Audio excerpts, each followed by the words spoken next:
உங்களுக்கு பாதுகை எப்படி? எனக்கு வந்து எனக்கு டைரெக்டாக பெரியவா கொடுக்கல. ஓகே. நான் பவார் சங்கர் பவார்னு பெரியவாட்ட இருந்தேன். இந்த சாண்டூர்லேருந்து வந்தவன். ஒரு நாளைக்கு எதேச்சியாக எங்கள் அண்ணா சொல்லியிருந்தார், நீ இத்தனை நாள் போனால் பெரியவாள்கிட்டேருந்து பாதுகை வாங்கிக்கணுன்னே உனக்கு தோணலை, நீ வாங்கிக்கல கோட்டை விட்ட அப்படின்னு. எனக்கு என்னமோ அதெல்லாம் தோணினதே கிடையாது. பெரியவாள்கிட்ட போனால் இது கேட்கணும் அதை கேட்கணும் அதெல்லாம் ஒன்றுமே தெரியாது, பிளாங்காக இருக்கும், பார்த்தா போகிறோம் அவ்வளோதான். இது சொன்னோன்னே ஆசைத்தோம், ஐயோ விட்டுமே. அப்புறம் எப்படி கேட்குறது, யார் கொடுப்பா அப்படின்னா அந்த பவார்கிட்ட ஒரு நாளைக்கு கேஷுவலாக சொல்லியிருந்தேன், பாதுகை தான் எனக்கு பெரியவா பாதுகை கிடைக்கவே இல்லை.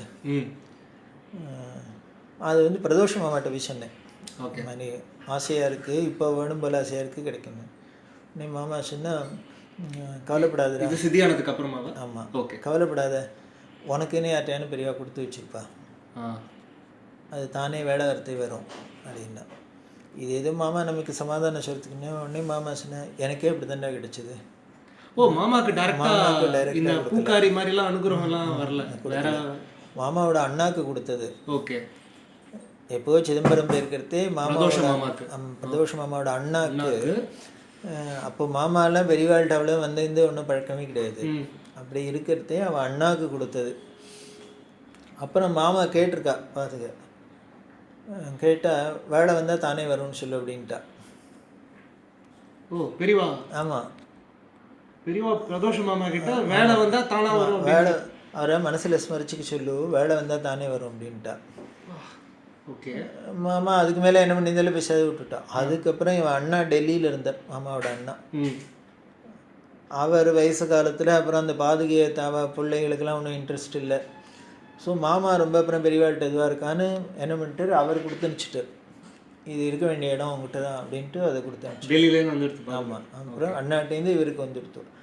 மாமா தான் சொல்லுவா, இது எனக்கு முன்னாலேயே எங்கள் அண்ணாட்ட கொடுத்து வச்சுருக்கா, வந்து அது வேலை வரத்தே வரும்னா அவன் வந்து அவன் கொடுக்குற வேலை வந்தது எனக்கு வந்துடுத்து, அதனால தான் எனக்கு முன்னால் நாங்கள் எடுத்து வேலை வந்தால் தானே வரும்னு சொல்லிட்டா. இந்த கதையிலேயும் சொல்லி அது மாதிரி உனக்கும் வேலை வரத்தே கண்ணு கொடுத்து வச்சுருப்பா, வரும் காலை விடாத அப்படின்னு மாமா சொன்னோம். சரின்னு அதோடு விட்டேன். அப்புறம் இந்த பவார்கிட்ட ஒரு நாளைக்கு சொல்லினேன், இது மாதிரி எனக்கு தான் பாதுகை வந்துட்டு மாமா சொன்னால் வேலை வந்தால் கிடைக்கும்னு சொன்னேன், என்ன பண்ணுன்னு தெரில, எனக்கு எப்போ வேலை வரும், பெரிய என்ன பண்ணுவான்னு தெரில. அவன் ஒன்றும் சொல்ல ரியாக்டே பண்ண மாட்டான், பேசாத இருந்தான். சரி வந்தாச்சு, வீட்டுக்கு வந்தாச்சு அன்ட்டு சொல்லிட்டு. அப்புறம் ஒரு 4 நாள் கழித்து எங்கள் ஆஃபீஸ்லேயே நிப்போ பேட்டரிஸில் காமாட்சின்னு ஒரு பொண்ணு ஒர்க் பண்ணியிருந்தான். நாங்கள்லாம் எல்லோரும், நானும் அவளை அநேகமாக இதுக்கு அவளும் பிரதோஷம் வருவோம், எல்லாம் பண்ணுவோம். ஸோ மடத்துலேயும் அவள் தெரிஞ்சவோ. அவள் போயிருக்கா, போனால் பவார் சொல்லிடுச்சா, கணேஷ் மாமாவை நாளைக்கு கட்டாயம் வர சொல்லு கார்த்தால அப்படின்னு. இது எங்கே? இது காஞ்சிபுரத்தில். காஞ்சிபுரத்தில். ஆமாம். ஓகே. இவள் காஞ்சிபுரம் போயிருக்கா அந்த காமாட்சி. ஓகே. அவள்கிட்ட சொல்லி அனுப்பிச்சிருக்கான். நாங்கள் 2 பேரும் மேலே கீழே ஆஃபீஸில் இருக்கோன்னு தெரியும் அவனுக்கு. மெட்ராஸில் அது. ஆமாம். நீ தேர்ஸ்டே அன்றைக்கி இது கணேஷ் மாமா கட்டாயம் வந்து என்னை பார்க்க சொல்லு, கட்டாயம் என்னை பார்க்க சொல்லு, கட்டாயம் வர சொல்லு கார்த்தால அப்படின்னு சொல்லி அனுப்பிச்சிருக்கான். சரின்னு அவள் என்கிட்ட வந்து ஆஃபீஸில் சொன்னான், அப்பா நாளைக்கு ஒன்று சங்கர் பவார் வந்து கட்டாயம் பார்க்கணுமா, ஒன்று வரைச்சிட்றான் அப்படின்னு. சங்கர் பவார் என்ன எதுக்கு பார்க்கணும் அப்படின்னு. அதுவும் கார்த்தாலன்னா நான் லீவுன்னா போட்டு போகணும், எப்படி போகிறது அப்படின்னு. அடுத்த கொஸ்டின் அதான் தான் இருந்தது. தெரியாது எனக்கு என்னென்னு ரீசன் சொல்லலை, நான் கட்டாயமாக வந்து வரணுமா பார்க்க சொல்லியிருக்கான் ஒன்று அப்படின்னா. அவள் ஆஃபீஸ் போயிட்டா. சரி இது கூப்பிடாத சங்கர் பவர் கூப்பிட்றேன்னா ஒன்று மறுநாளைக்கு லீவ் போட்டேன், போயிட்டேன். கார்த்தால போனேன், மடத்துக்கு போனால் என்னை பார்த்தோன்னே வா உள்ள அப்படின்னு நேராக அவன் ரூமுக்கு அழைச்சின்னு போனால் இந்த பாதுகையை அவன் பொட்டி மேலே வச்சுருந்தான். என்ன பவார் அப்படின்னு வந்து உள்ளே வா அப்படின்னு அழைச்சின்னு போனால் உள்ளே போயின்ட்டு பாரு அப்படின்னா. ரூமில் நான் எதையோ பார்த்துருந்தேன், அந்த பொட்டி மேலே அங்கே பாரு அப்படின்னா பார்த்தா பாதுகை வச்சுருந்தது. என்ன பாதுகை பெரியவா பாதுகை அப்படின்னா. பெரியவா பாதுகை அப்படின்னா ஆமாம் வேறு யாராவது இருக்கும் அதுதான் அப்படின்னா. என்ன ஏது அப்படின்னு. எனக்கு கொடுத்தது பெரியவா அப்படின்னா. ஓகே அப்படின்னு சொல்லிவிட்டு வந்து உனக்காக தான் வச்சுருக்கேன், அதுக்காக தான் கூப்பிட்டேன் இன்றைக்கி, எடுத்துக்கோ அப்படின்னா. எனக்கு ஷாக்காக இருந்தது. நான் அதுக்காக தானே காமாட்சிகிட்ட சொல்லி அனுப்பிச்சேன் அப்படின்னா. காமாட்சி எல்லாம் சொல்ல நீ ஒன்று வரைச்சேன்னான்னு சொன்னேன் அப்படின்னு. அதுதான் சொன்னேன். நீ தானே நீ கேட்ட சொன்னேன் ஒன்று பாதுகே இல்லை எப்போ எப்படி கிடைக்கும்னு தெரிலன்னு கேட்குற சொன்னியே, அதனால் கொடுக்கணும் தெரியல. நான் சொன்னேன் இது உனக்குன்னு பெரியவா கொடுத்துருக்கேன், நீ தான் வச்சுக்கணும்.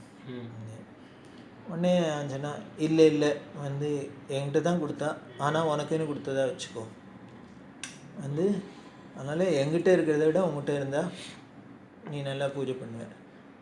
அதனால் இது என்னமோ பெரியவா தோன்றுறது உங்கள்கிட்ட கொடுக்கச்சரா, அதனால் நீ தான் எடுத்துக்கணும், எடுத்துன்னு போ. எனக்கு அப்புறம் ஒரே சர்ப்ரைஸ் தாங்கலை. நீங்கள் அப்போ எப்படி நீங்கள் ரொம்ப எதிர்பார்த்த ஒரு விஷயம் அது. ஆனால் அன்னைக்கு இது மாதிரி ஏன்னா சில சமயம் ஏதானும் எனக்கு ஒரு ட்ரெஸ்ஸுக்கு துணி வாங்கி கொடு ஏதானும் சொல்லுவோம். நான் ஏதானும் பிரதோஷமாக சொல்லுவேன். சங்கர் இப்போ ரொம்ப நல்லவன், வாயை திறந்து ஒன்றும் கேட்க மாட்டான். நீ அவனுக்கு ஏதானும் பண்ணு அப்படின்பா. இது மாதிரி எதானு கேட்கறதுக்கு கூப்பிட போகிறான்னா என்ன நமக்கு ஒன்றுமே தெரியாது. ஆனால் வாயை திறந்து எதுவும் கேட்க மாட்டான். நம்ம கொடுத்தா கூட எதுவும் இல்லை, ஒன்றும் சட்னு வாங்கிக்க மாட்டான். இதுனா ஷாக்காக இருந்தது. ஒரே என்ன சொல்கிறதுன்னு தெரில. இல்லை இப்போ நான் உனக்கு என்ன பண்ணுறதுன்னு புரியல, என்ன பண்ணும், நீ ஒன்றும் பண்ண வேண்டாம், நீ தினம் பூ பண்ணுறத என்னையும் நினச்சிக்கோ அப்படின்னு.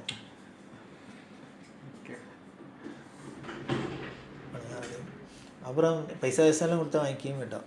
ஓகே, அவர் மனத்தோடையே இருந்தார். ஆமாம், மனத்தோடையே தான். அதுவும் இதெல்லாம் பண்ணினதுக்கு அப்புறம் இதுக்காக நம்ம ஏதானும் பண்ணுறோமோ நம்ம இன்னும் அவாய்ட் பண்ணுவோம். ஓஹோ, ஓகே.